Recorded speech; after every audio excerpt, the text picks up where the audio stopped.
বিএনপির ভারপ্রাপ্ত চেয়ারম্যান তারেক রহমানের বিরুদ্ধে চাঁদাবাজির 4টি মামলা বাতিলই থাকবে। এই মামলাগুলো বাতিল করে হাইকোর্টের দেয়া রায়ের বিরুদ্ধে রাষ্ট্রপক্ষের করা লিভ টু আপিল খারিজ করে দিয়েছেন বিচারপতি মোহাম্মদ আশফাকুল ইসলামের নেতৃত্বে 4 বিচারপতির আপিল বেঞ্চ।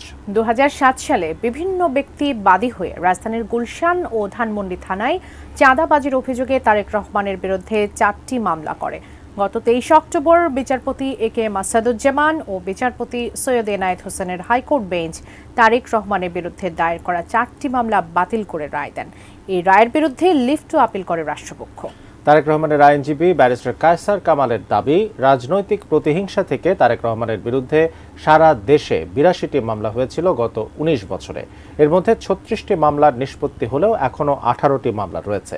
তিনি বলেন, তারেক রহমানের দেশে আসার সঙ্গে মামলার কোনো সম্পর্ক নেই।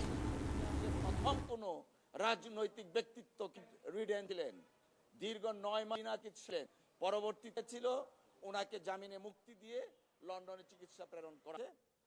আর শেখ হাসিনা ওয়াজেদের সময় রাজনৈতিকভাবে বিএনপিকে বিতর্কিত করার জন্য প্রধান নেতাকে বিভিন্ন ধরনের মিথ্যা মামলার মামলায় দায়ের করা হয়েছিল। পরবর্তীতে সেই মামলাগুলো মহামান্য হাইকোর্ট ডিভিশন স্টে করার পরে এবং রুল ইস্যু করেন। আমরা গত কয়েক মাস পূর্বে সেই রুলের শুনানি করি এবং মহামান্য সুপ্রিম কোর্টের হাইকোর্ট ডিভিশন মামলাগুলা বাতিল করে দেন।